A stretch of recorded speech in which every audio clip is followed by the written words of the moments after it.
cracking, mi gente? This your boy D once again coming to you guys, ready to share some love and a little bit of knowledge.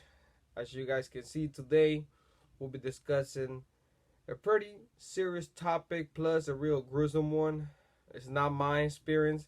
I was just there to witness it, but as you guys can see in the thumbnail, it's a little bit messed up and it's sad at the same time. With that said, don't forget to subscribe, leave a like, leave a comment. I'll get back to you guys as soon as the chance permitted and as soon as I can. With that said, let's get it.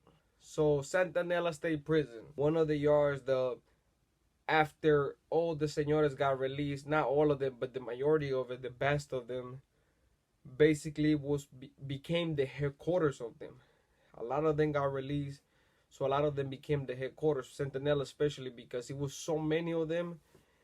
It was crazy. I mean, when I was a CR, just there alone, I believe there was 8 of them. There was Carlitos for San Diego. There was Trapping for Redlands. There was Playboy from King Cobras. And there was a few other individuals that I didn't know. I didn't get the names. They were there, but I didn't really have any action with them. This individual, Carlitos for San Diego, he was on my block. He was in one block where I was at. Real nice old man. I can't say nothing about it, but he was really cool dude.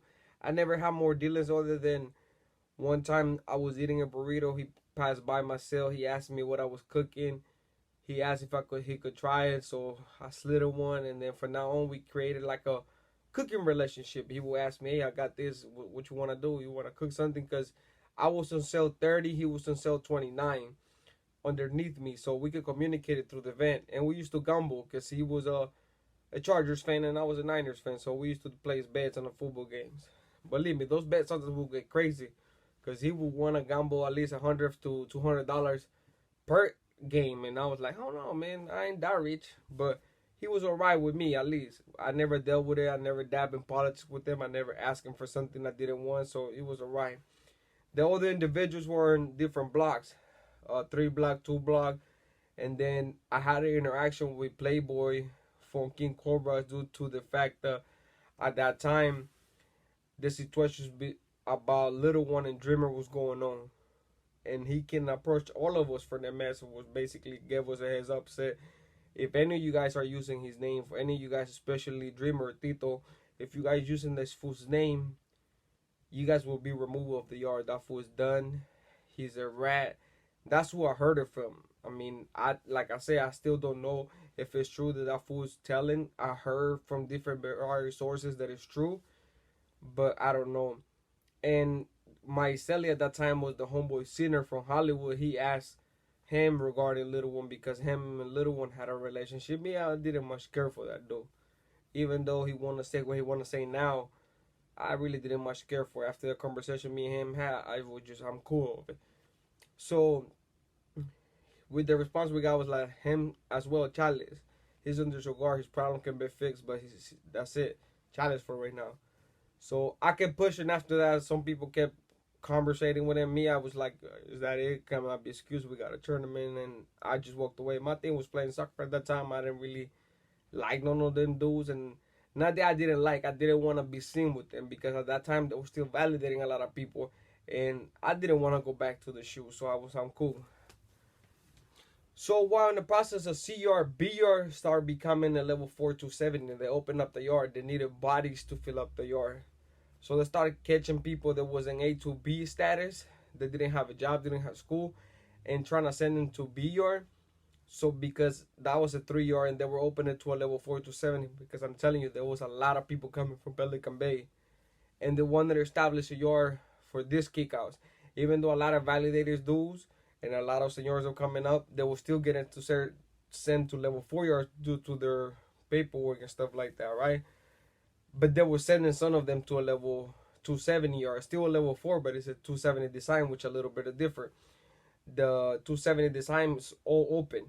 Basically, A section, B section, C section is all open from 1 to 50. That's all the cells that you can see. And the 180 designs, they're different. A section, and then you have a wall on the door. Within between there's B section, then you have a wall on the door. bottom and top tier, and then you have a C section. So they were divided. You can only fish with them sometimes.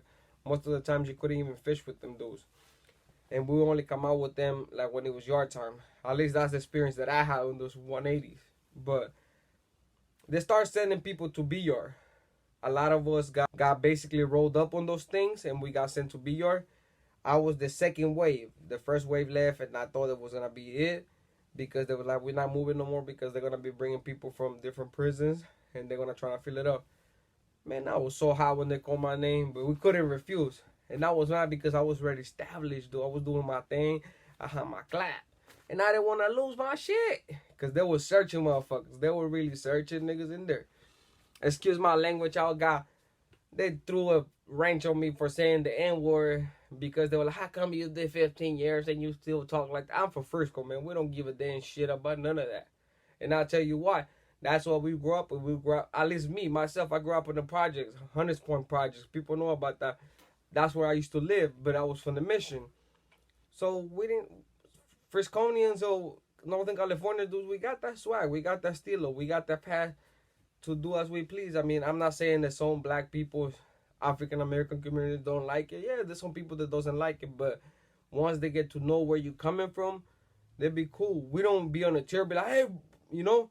But if you got along with certain individuals, then it's a conversation. At least me, I never lost that. See, one thing a lot of people hated about me was the fact that I never perpetrate to be somebody I was not. Meaning, I was me from the point on. I had a little stilo, I had a swag. I was from Frisco and I used to say the N-word when I was out. I used to dress a certain way. I used to do certain things.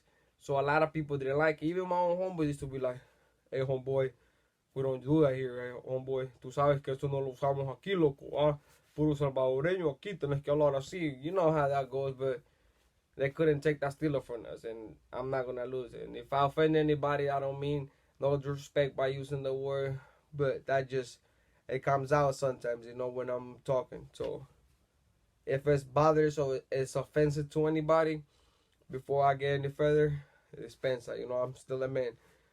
But like I said, we were getting sent to BR. So we got sent to BR, and then a lot of individuals that had left in the Bay, because I was coming from Pelican Bay when I got to Centinela. A lot of individuals that I knew I had done time with in all the prisons were coming down to Centinela. So it was a little while. I landed in 2 Block. In 2 Block, that's when the old man Toto was there. That's when I was there when he got there. He got there probably, I want to say, like a month later after us. And believe me, from the jump, you could see that old man was no joke. He was ruthless. He was grumpy. He had that type of vibe that will say to you, don't even come to my door and say, do I need something, type of style.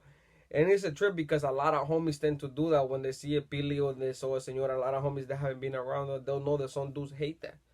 I was fortunate enough to be around a lot of dudes like that when I was in the shoe, and a lot of individuals that been around them.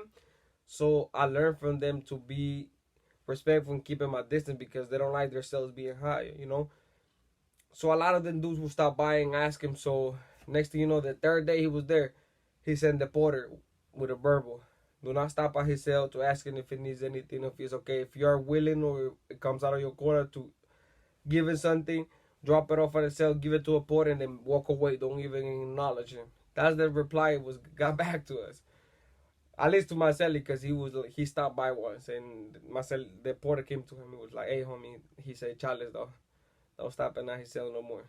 So we went from there. So that's when I had my first interaction with the dude, and I'm cool. So then I moved with my homeboy. Then I got put on C status because I got caught doing a couple of tattoos with the homie. So they sent us to C status. At that time, they had 3 blocks. The whole block is a C status because they didn't want C status mingling with the mainlanders do, because you know how homies are. If they can get a way to go to the yard, they'll try to get away. Either to score dope, to go and just kick it with the homies, or just for whatever reason.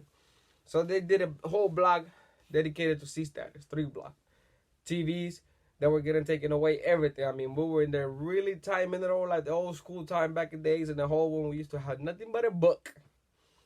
But it was firme though. After my C status, um, I went to 5 block. And when I was in 5 block, a lot of my homeboys had moved to 4 block because they didn't want nothing to do with old boy. So a lot of them moved to 4 block. They were there. A lot of them dudes that I really messed with, a lot of older homies. And my old celly was there. So when I got out of C status, I went with a homie from Redondo Beach. So white dude. He was literally white. He was mixed Mexican, but I mean the dude didn't speak Spanish, but we were cool. We were feeding him. He was a real laid down to earth dude, so I really liked him.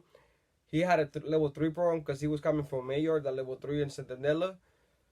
But I liked him because he wasn't involved in politics. Plus, he kept it to himself. We both had collabs, so I didn't have to share mine. So I didn't want to go with my homeboy because I didn't want to share. Nah, I just played. But I really didn't want to share because sometimes your own homeboys take advantage of you. They want you give them a little bit of access, they will run amok. And my homeboys were known to do that. So I really didn't want to get involved. Plus, the dude that was pulling me at that time, there was some inside beef going on within the homeboys. So I didn't want to be part of none of that stuff. So I kept it to myself and I stayed in 5 block, which was one of the mistakes that I made, but it is what it is. But when I was there, the homeboy, the homie that this incident happened that I'm talking about, excuse me if I got sidetracked, but the homie name was Smiley from Juveniles. I knew him from Pelican Bay. I had done some time with him. He was my vecino over there in Pelican Bay. He was in B. I was in B block.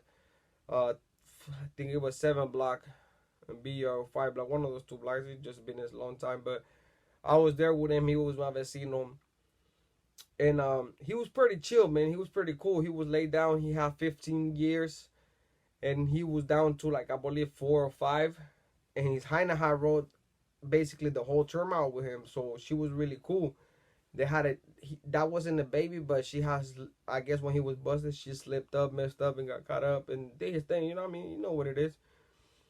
But when he got to Centinela, she wouldn't miss a visit because it was closer. See, in Pelican Bay, they were far away. LA to all over there, from corner to corner, it was hard. But this dude got to Centinela. I mean, he was good. I mean, he was loving it because she was coming in. And his mistake was that he started hitting. A lot of people was hitting in Centinela. It was easy at that time. There was a lot of people hitting. There was even a homie that was doing it. There was a porter in the visiting that was dropping shit over in the visiting room, and the porter would take out the garbage and would do his thing. And that's one of the homies I think Jay talked about that got put on disregard for a long time. He was from Indio, and they did him dirty because something happened to him, but they did him really dirty. But coming to Smiley, he started doing his thing. So without me knowing, I didn't really know, I was doing my thing. So one time we come out to the yard. So mind you, I was in the bottom tier and he was in the top tier. So at that time they were releasing top tier yards, just the buildings, all top tiers and all bottom tiers. So we never really crossed paths until one time he was working in the kitchen and I seen him coming through and I was playing soccer. And I happened to be a goalie because at that time my back was really messing with me. So I post up as a goalie. I didn't want to be running either. Plus I was high as hell. I'm not going to lie. So I didn't want to fuck up my high. He approached me. He's like, hey, bro, what's up, man? How you doing? I haven't seen you in almost 4 years. Cracking. How you doing? So we got to talking. And then he goes, hey, you know your homeboy such and such? I was like, yeah, he's in 4 block. He's like, yeah, I'm in 4 block as well. I'm like, I thought you were in 3 block. He, nah, I moved to 4 block just like a week ago. I said, why?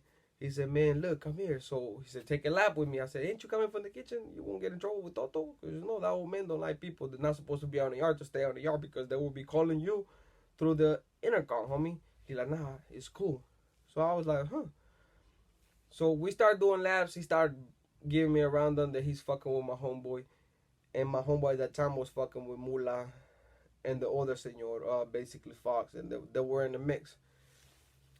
And I was like, so you basically doing the razzle dazzle with them or like it's your shit? He's like, nah, so most of it is mine, but I do like, you know. I was like, okay. I'm like, feed me. I'm like, I'm here, bro. If you ever need any help, let me know. He goes, yeah, that's why I'm talking to you because you about the money, la la la. I want to maybe put something on your hand. You can get rid of me. I said, no, no, no, no, no, no. I'm on 5 block. He goes, it's cool. I'm like, no, bro, you're not understanding. I'm on 5 block. He goes, and people, if they don't understand, I'll break it down. 5 block was Toto's block due to he had one of his cheerleaders, and I will call him cheerleader because that's what he was to me. That fool was not a man. And I don't care what anybody gonna jump in and say, you're a peseta, you're a dropout, you're all of this, you talking about a homie. To me, he was literally a cheerleader and a straight weenie, and I will say why. Casper from OC, that was his name. Casper from Orange County, Santana. And I will tell you why I said his name, why do I don't like him. Because when he got to the yard before, the dude was literally on some, I'm just trying to do my time thing. I'm cool. Yeah, he had plug. He was connected before. He used to fuck around with the dudes from OC, but he was on some mellow shit, right? Then when the senores got there, he was in 1 block. He got close with Turtle, and then he was messing with Turtle from Colton. Then he got sent to 5 block because the dude that was they had put in charge of 5 block, Toto had him put him on disregard because he didn't like him. Plus, he was using. Toto didn't like nobody that was in a mess that used drugs, which is a trip. All of them dudes use drugs, but it is what it is, right? So now this dude that was then started working with Toto, but once he began working for Toto, I mean, this dude whole demeanor changed. He thought his shit didn't stink. He thought he was the king of the block. He thought he was everything. I mean, he had the plug. He was the juiced up, but this is the say why I say he's winning. I knew of homies that had called him out multiple times on one-on-one, hands to hand. And I understand it's a no-hand policy between the homies, but homies would still get phased in the cell, and it was like this between you guys, the bloqueros. Something would be like, hey, if it can stay between you guys and it doesn't go further than here, then let's get it. He turned it down multiple times, and I know of a little homie that was barely 19 years old that called him out, was strapped up, and called him all type of names. And I believe if it was the same homie that slapped him, or it was another homie, but one of the homies slapped him. So I didn't like the dude because when he started becoming into power, he thought he was the main pure mafioso. And I was like, dude, everybody in the yard knows you got slapped. Everybody knows you got punked. So, I mean, but that was their dude. So, I mean, but I just didn't like because every little thing that will happen in the block, he couldn't be a man enough to come and deal with it and resolve it in the block. He will have to bring it to the yard and bring it to those guys' attention. And I didn't see it like that because most of the time, a lot of bloqueros will go out the way to be like, whatever happens in the block stays in the block. As long as it doesn't go out to the yard, I don't have to deal with it. You know? He was different. And then his right-hand man was another funny dude from Compton 13. I believe he was from Compton 7-0s. Snoopy, another dude, got punked multiple times. And there was another homie socked him and he didn't do nothing. So those two individuals, they thought it was, so me personally, I was cool. And then there was, he said it was some dude from Cam, Looney from Cam and Scott Pacelli. And with me, he was hella cool because he was Salvadorian. But then once they became in position, the dude did a whole 180. He couldn't even speak Salvadorian no more. And the dude was like, hey, homie, check it out. I say, for now on, homie, thought like on some real high power shit. And to me, that seemed weak, homie, because if you're something or you act certain way, then keep doing it. Don't become power hungry and then get drunk of it. Then dudes used to smoke so much crystal in the cell, stay out for days, not come out of chow. But if one of us did it, that we will instantly get pulled over and be like, homie, you owe the house because of this and this. So to me, that was not right, and I didn't like it. So I stay away to anything that had to do with 5 block. I was doing my thing, but it was all on the up and up. I reported, I did whatever I had to do, and I stay out of the loop. I liked money, so it was my thing. I would get high too, I'm not gonna lie, but mostly I will get money and then I will share my cariño, whatever I had to go and go from there. So the homie in Smiley, his mistake was basically that he wanted to start moving to different blocks, his product, and that was a big no-no at that time in the yard. Time on the yard, it was like basically we had to let them get rid of their own stuff, and then if we had chance enough we could get rid of ours unless you were giving them cariño and then doing your thing, shooting it to, if it was on their part, like the carnal that you were fucking with, if it was on their little group, then you were allowed to sell it at the same time.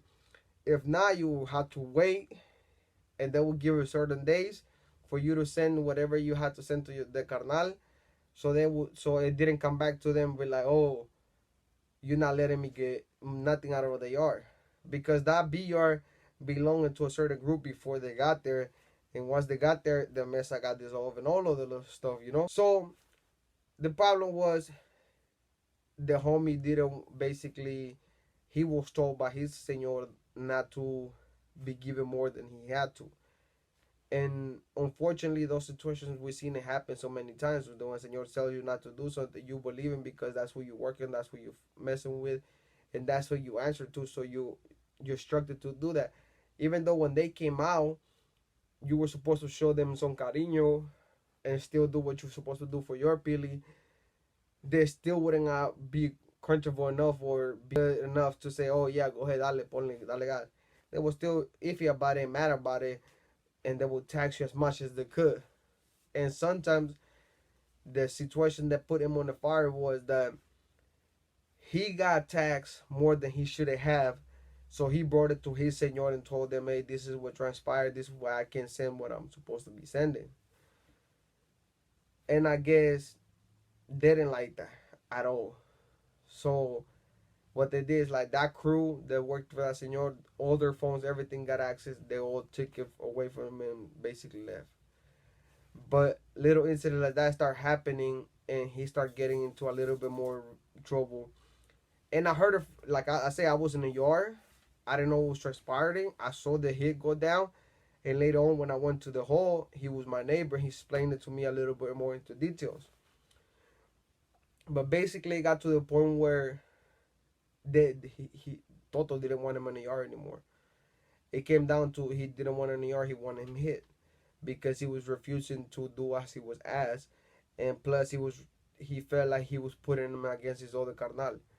And there was another issue. I guess his barrio was supposed to be given a certain amount of stuff, and he was supposed to be in charge of getting these dudes online. He couldn't come up with it.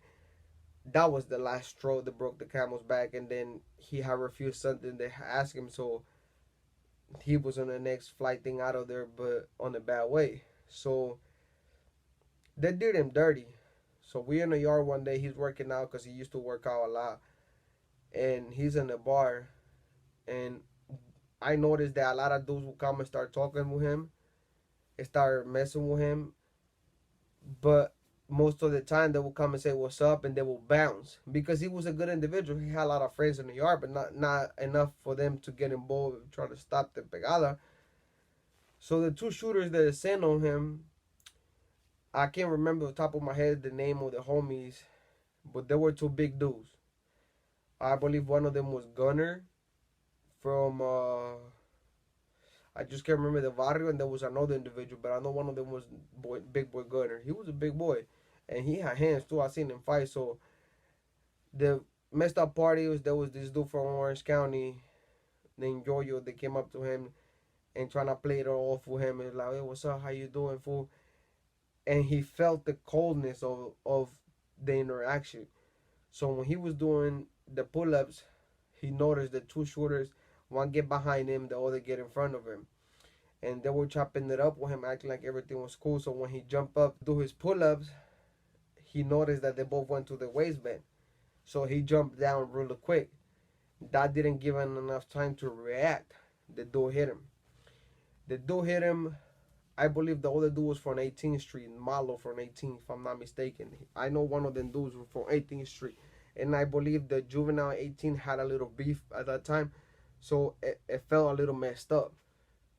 So this dude hit him from the back, hit him one time in the lower back, and then the other hit him, trying to take literally his chest off because he went right for the heart. Gunner went right for the heart. I know he had done pegada, so they don't know what he was doing. But Smiley, I guess, felt it coming and put his hand up, so he hit him really good in like an arm by the elbow, and they start going. I mean, they still was getting booked. the tower, there was a tower right on top of that. The cop, they had really access to those bars where we were at. So he started letting off the rounds. He let off, I believe, 3 rounds and hit the fucked up part. He hit Smiley in the back. And Smiley was not trying to. Basically, his whole point of surviving was I can get these fools to get me on the floor. I can't allow these fools to get me on the floor because if they do, then I'm done. So he keep fighting with Gunner because he was the bigger dude. So he went at it with him. And I might be mistaken with the name of Gunner, but I know the dude was one that was from 18, the other one I just can't remember. I have him on my letters because I do communicate with him. Even when I came home, he sent me a letter. But they started stabbing him. I mean, and I'm telling you, those were bone crushers. There were typewriters, fierros that were gruesome. They were at least 10 to 9 inches long. They were huge, and they were thick. They were about 3/4 inches thick. So I mean, they were typewriters. They were like raw types. They were booking this fool. The other dude that had the fierro, he had one for those metal pans they used to cook the stuff, so it bent a little bit quicker. But they hit him about 16 to 17 times, and when they finally got him down, he was leaking really bad, man. And I got down right by the soccer court. So the soccer court is the Centinela billiard. They're right in front of the bars. So I turned around to see the incident, and I saw him leaking, and it made me feel messed up, man, because I knew he was close to go home, and I knew there's things that were asking of him. He couldn't possibly do him. He had done a lot of stuff for them. He had done a couple shoot turns behind them. He had never turned nothing down. He did removals. So they did his thing, and for them to ask him to do another for them when he was about to go home, it felt messed up, and it really did, because he had got the chance by this new law to get basically sent home, and he had a kid on the way. He was looking forward to his wife, to his mother, to his kids, but they didn't care about none of that stuff. They butchered this fool. They literally butchered. So they stabbed him up at least 15 times. This dude he didn't get airlifted, but it was pretty bad that the ambulance came to took him to the outside hospital, and they kept him there over 3 weeks. And I say they kept him there over 3 weeks, probably less, and they probably had him in the hospital wing. But I say over there due to the fact that 2 weeks later I went to the hole. I got snatched up, pending investigation. Like I said, MS was beefing around down with from frictions. Guys were dropped. People that were involved in that beef got lifted up, got off the yard, and there was a lot of stuff going on. I will talk about it, but the point of this food got bad. So when I was in the hole, and he landed right next door to me, and the messed up part, he was like, "Bro, I don't know what to do." He's like, "I didn't check in yet," but he's like, "I don't know what to do."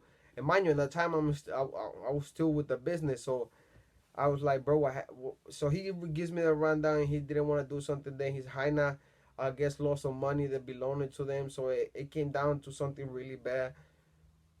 I have all the details in the letter, but if I misled a detail, if I misstole a detail, I will go through my stuff and recap on it, give you guys an update. But it had to do over something he didn't want to do, and plus he was Toto felt he was overstepping on his yard. He wasn't given what he had coming. Plus, the senor he was working with was Fox for Nislos at that time, and right around the time that's when they put him on disregard. So they didn't want nothing to do with Fox, but he kept doing a lot of good things for him and Mula. So that created a big issue as well, and it created a big issue for a lot of the homeboys that were messing with them dudes as well.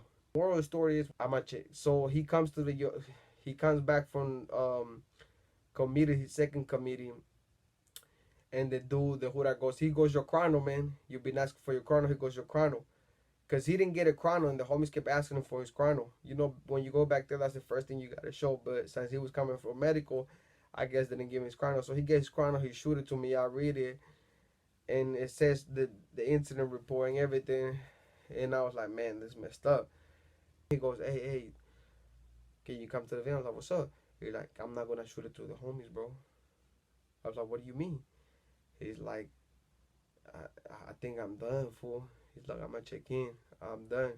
He's like, "I've been doing a lot for these fools. I don't feel this pegada was right. They did me wrong. They should at least give me a chance to explain or make things better, but they didn't, bro.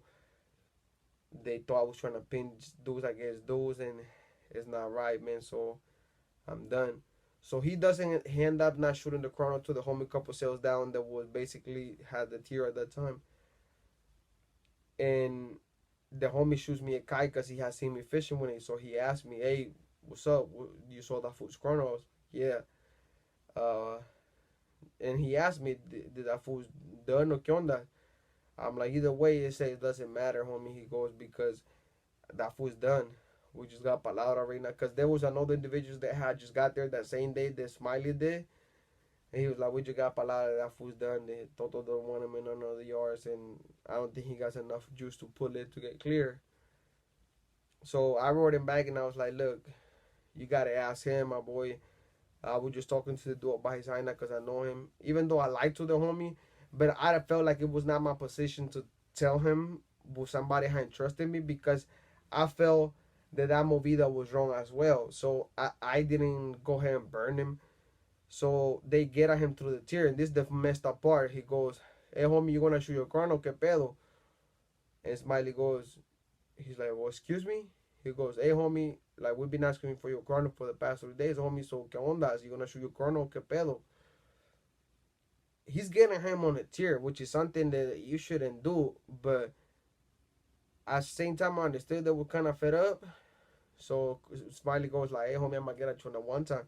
He goes, "Nah homie, if you're not gonna shoot me your chrono, if your chrono don't come, that's what I want. That forget about it. Don't do it, homie.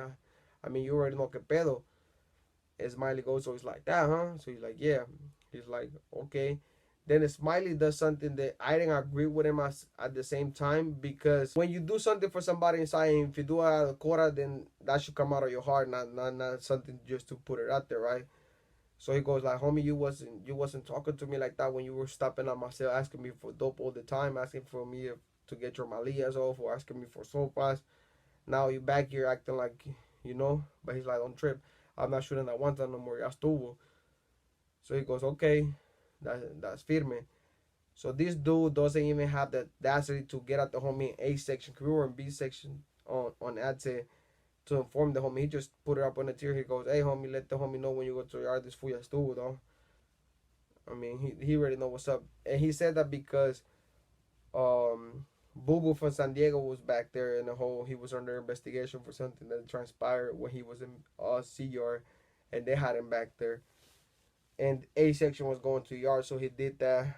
And I was like, that shouldn't even be done like that, but it is what it is. So Smiley stops the Huda, and the next time around told him he's ready to talk to IGI. So they come, and this is the thing, IGI had washed his brain, because he told me that when they had talked to him, they were basically telling him, "Hey, we know you were done. We know that we're trying to kill you. Look at these pictures." And I mean, the pictures of the fierros, they were gruesome. I'm telling you, they were huge fierros. They were really trying to toe tag this fool. They were really trying to kill him. So he went and checks in. A lot of people didn't mess with him. Me, he was my neighbor, and I had known him for years. So I kept a respectful relationship with him. I talked to him, and you know, but at the same time, I felt his pain, because it was a messed up call. I mean, I knew it. He knew it. Everybody on the yard knew it. He was doing wrong, but it's just that he didn't back down. He stood his ground for something he believed he was never gonna win. He knew he was not gonna win. He almost lost his life behind, and he was ready to go home. And the messed up part behind all of this is that he left his phone back there, right? So when they hit him, so they snatched his phone up. And I heard this through another dude when he became my cell. They were talking to his hyena. They were telling his hyena that he was done, that he had robbed him, and la la la. So the dudes, they had the yard, they had the black on 3 block. It was somebody from San Diego. The dude was literally trying to smug this fool up so he could take the hyena, because I guess they had seen him visiting, and they were trying to pull him. So his hyena shoots him a letter, and Jay from Renegade Media said it best. The something there will be less violence, and there will be less situations that happen if loved ones will keep up, or we just at least write people that's in jail, letting them know, hey, we're here, we still care about you, because sometimes people go crazy. This is a prime example. The dude gets a letter. His highness sending him letters like, "I don't like you no more. You put me in this predicament. These dudes are calling me, threatening me, telling me I owe this money. If I don't, they're gonna snatch my son up. Blah blah blah. They're sending your homeboys here, and what the hell? You put me in this predicament. I don't call me, don't write me. We done. If you come home, I don't know what you're gonna do, but don't come here." So they got this hyena so spooked of them threatening her that she broke up with this dude after 15 years. He had like a year and some change go left because he was 17, but with his points, he had got some points back, sometime back, so he was going home in like a year or so. So this is the message behind this whole thing. They almost killed this dude.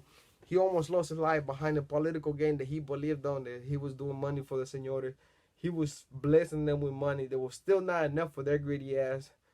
They wanted him hit and they wanted him killed. And to top the cake with a little cherry on, they call his wife, Jaina, baby mama, whatever it is, and brainwash her, threatening her, telling him we're gonna send the homies from their neighborhood to check on you, snatch up your kid. So where is all this respect that you guys preach? We're supposed to respect people's family. We're supposed to respect people's hyena. We're supposed to not indulge on violence against kids. But they literally sat there and threatened this woman and her kid because they wanted to find out where this fool money was. Because this fool still had some money left, I guess, belonging to somebody. Because one of the dudes, the incident that he got checked for was because he had put some money on hold that belonged to somebody. And they wanted it, since Fox got put in the rights, they wanted that money. He was like, I don't have it. So they took like he was stealing or some stuff like that. But the point of the whole moral of the story is this dude did 15 years for them. He lost all his most of his good time behind doing favors for these guys. When they came out, how did they repay him? By almost killing him and then putting his wife in a situation when she had to get rid of him in order for her, on her mind, to keep living at peace with her and her child. But this is the dudes, a lot of these individuals in the mainline talking about the big homies, the señores, the sur aquí, el programa, que you guys are a bunch of pesetas. This is the same individuals you guys are glorifying and adoring and respecting. This is the same individuals that put other homies to call people's highness and wife, to threat them and their kids because you want something that from the beginning is not yours, but you want it just because you feel you should have it because you got that say so, that power. This is the individuals people are losing lives over. This is the individuals these kids are looking up to. This is the individuals you guys are adoring, glorifying, and calling us that putting the truth out there.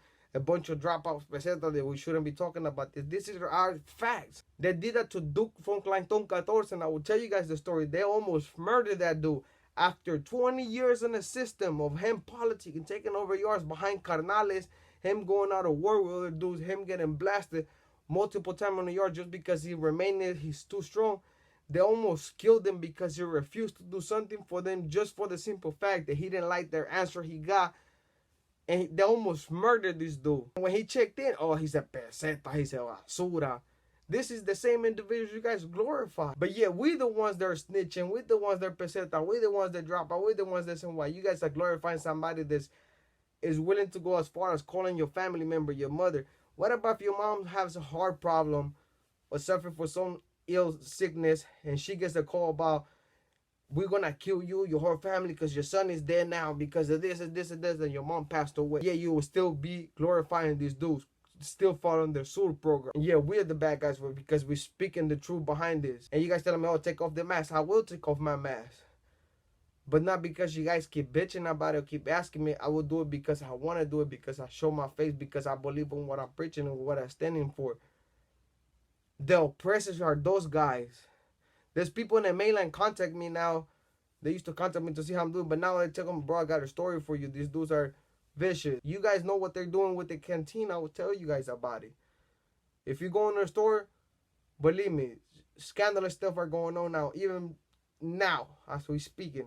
But I want to share this story so you guys can see that it doesn't matter what you do for them. It doesn't matter how many years or what work you put in for them or how much money you pay them. At the end of the day, you are replaceable because they feel you are. And you are disposable because they can say you are. Is that who you want to give up your life for? Who you want to go and do 20 years for? Those individuals? That who you want to lose your love and your families for? I'm done.